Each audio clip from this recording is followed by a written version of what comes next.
Welcome to the Conscious Leadership Podcast.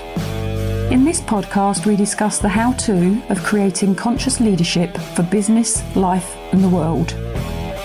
With ordinary people doing extraordinary things and being truly in control of their own health, wealth, and happiness.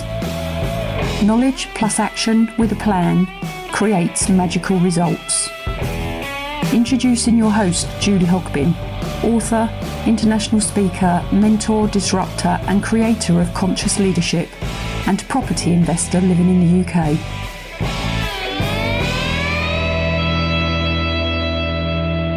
So this episode is going to be about advice, and is giving advice helpful or damaging?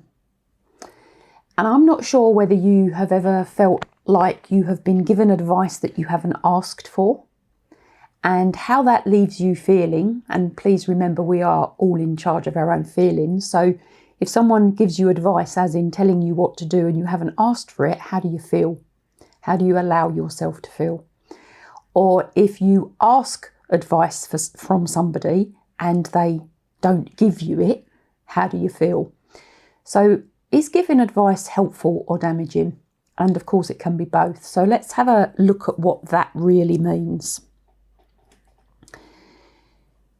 So if you looked up the word advice in the dictionary, the definition is words given or offered as an opinion or recommendation about future action or behaviour.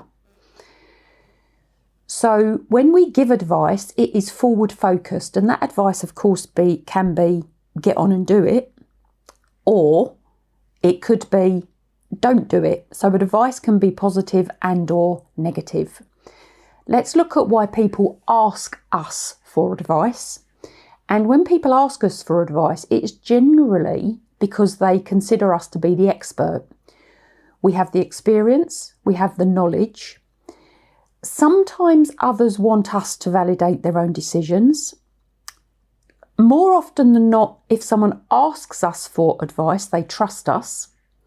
By asking us for advice, we become the sounding board. We can generate a discussion, we can generate a debate about the things that they are asking for, as I've just had with my accountant on something that I'm looking to invest in, which she clearly doesn't agree with. And they can also ask us for advice because it's what they've always done. And I'll put a little bit of a caveat on that. If people always ask you for advice, they could have become dependent on you. So if you are a manager or a leader, beware. People need to, should, have to make their own decisions. It's the way that we all grow and develop. Now that's if we are asked for advice. But what about when we give advice? And maybe that is sometimes unsolicited advice. We do it because it's become a habit. We do it because it's what we've always done. So why do we give advice? Because we consider ourselves to be the expert, or we think we are helping, or because we know no different. The first things to consider is that giving to advice to others can make us feel good about yourself, make you feel good about yourself. It validates your own experiences. It provides you with a strangely pleasurable sense of superiority. Gives you the opportunity to talk about yourself because it is your experiences. It can cause conflict when you help without it being asked for. It can be seen as interference. It can shut others down and can shut others' contributions down. It can turn people off. And it can also allow people to become dependent on you. So the second thing to consider is that advice can be given to speed a process, stop others making a mistake, get something done your way, and because you're paid to. So advice giving can be paid or non-paid.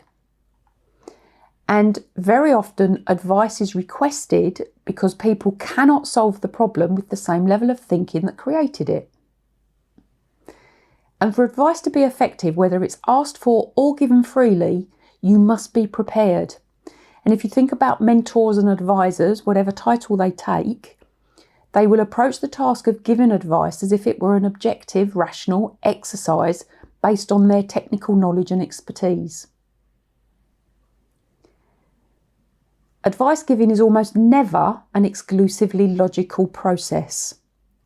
Rather, it's almost an emotional duet played out between the advice giver and the advice receiver.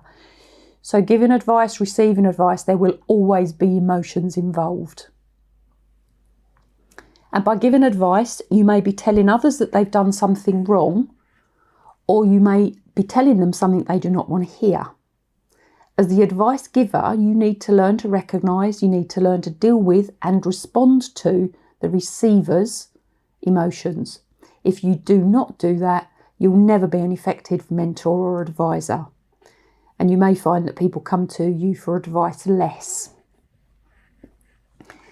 So it's not enough for an advisor to be right. An advisor's job is to be helpful, not patronising, not pompous, not arrogant. The skill of telling others that they are wrong in such a way that they will thank you for giving them helpful advice has to be developed. It's a skill set. So an advisor has to learn how to disagree without being disagreeable. And proving to someone that they are wrong may be intellectually correct and it may be factually correct. And let's confess, it may occasionally be fun, but it's not particularly productive for either the advisee or the advisor. And constructive criticism is by definition a part of every mentor, advisor's role and process. It's part of every leader, manager's role and process. So when we suggest to people how they can improve, it may not always be accepted as positive, and it may carry the implied critique that all is not being done well at the moment. Yet, it is generally the person that's asking you for the advice who's usually responsible for the current state of affairs.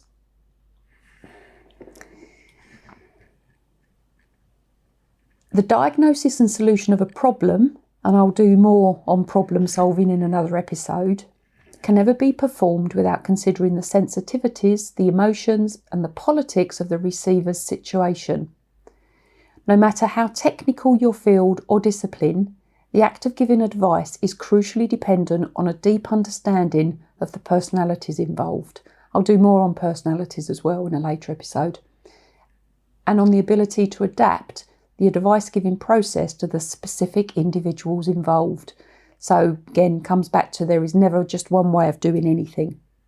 Learn the skill set, develop the emotional intelligence that goes with leading, managing, advising, coaching, mentoring.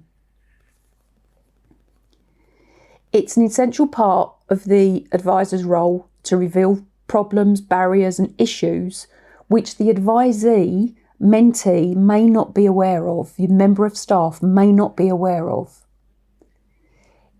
What we have to do as the advisor or the mentor, the leader, the manager is convey that information with tact and skill. The person that we are relaying that information to could easily believe, however unfairly, that rather than relieving fears and being helpful, the advisor is creating complications. Some advisees, mentees, people that you manage can be anxious, they can be uncertain, and may experience unwelcome feelings of dependency or loss of control. Therefore, it's your role as the advisor, the mentor, the manager, the leader to provide reassurance, calm fears, inspire confidence and promote independence. What we can never underestimate is finding the right words. Not only do we have to have the right attitude, but we have to have a careful attention to language. And dependent on the person that we are talking to, we may need to express the same thought in different ways because it needs to be received by the listener. You're not always aware of how you come across in your conversations. I'm not always aware of how I come across in my conversations. My tone changes with my mood, as will yours. We and you know, I and you know what we intend to convey. and we don't always get that right. So we have to build the relationship to know how we are being received. And there's a quote from Robert Burns, the poet, and he says, "There is great benefit to see ourselves as others see us." So add into that to hear ourselves as others hear us. And that allows our self-confidence and self-awareness to grow. Various ways you can do it. So it's just a quick example. Saying you have to do something in a certain way, even when it's correct, so you have to do this, you've got to do this, is very likely to evoke an emotional resistance. No one likes to be told, or very few people like to be told when they've got to do anything, even when they have to be told what to do. An alternative option could be to say something like, "Let's go through the options together. These are the ones I can see. Can you think of anything else that needs to be considered?" And then you follow it up with something along the lines of, "Let's go through the pros and cons of each option that we have. Based on these pros and cons, what do you think is the best option? Or can you think of a better solution?"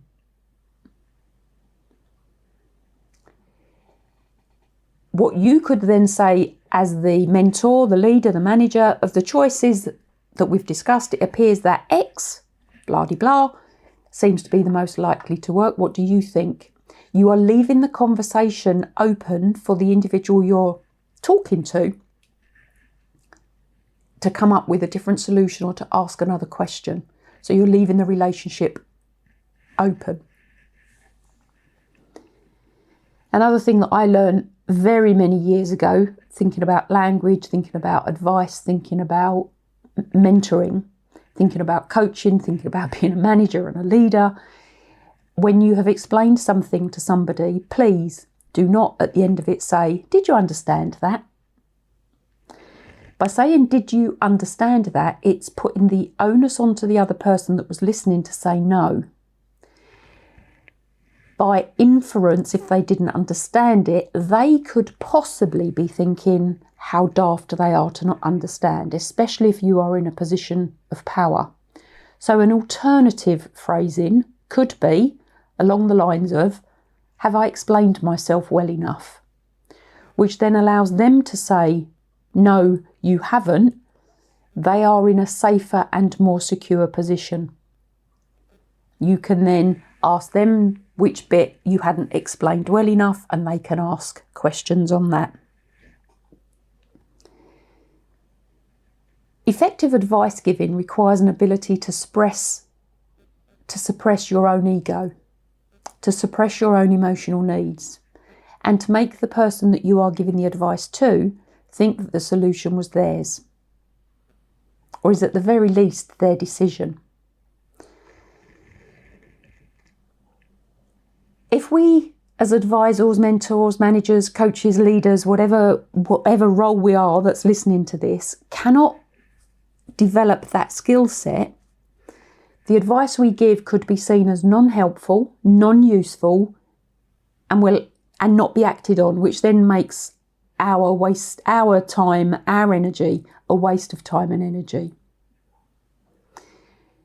Advice giving is an art, and it is to do with personal relationships, and we have to learn the skills. Some of us learn them by trial and error, some of us don't learn them. We carry on doing the same thing in the same way over and over and over again.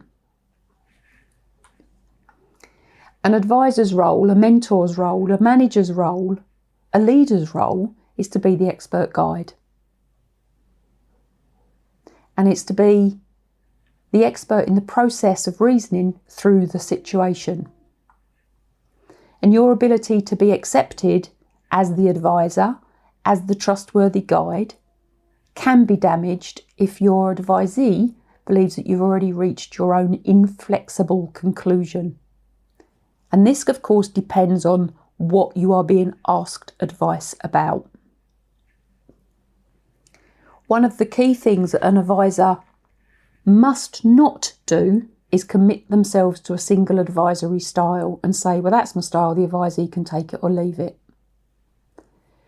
when we are managing, when we're leading, when we're coaching, when we're mentoring, we need to be able to adopt our style and adapt our style and our language and our words to get the message across that we are in the position to convey, whether we are being paid as a mentor or as an advisor, or whether we are being paid as a manager or a leader within business.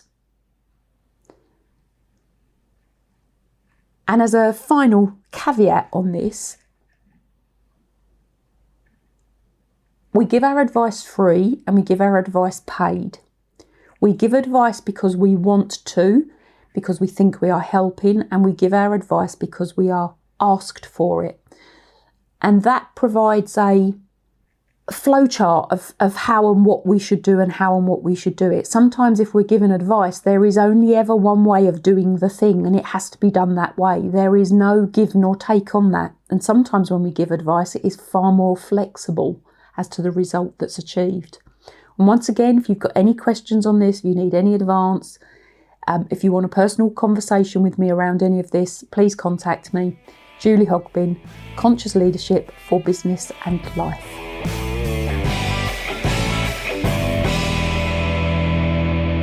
Thanks for listening to the Conscious Leadership podcast. You can contact Julie on LinkedIn, Facebook, Instagram, Twitter, Pinterest, and hear me out. Please subscribe to her YouTube channel for how-to videos and more content. And please message Julie to have your questions answered. Until next time, remember, knowledge plus action with a plan creates magical results. See it, say it, write it, believe it, and achieve it.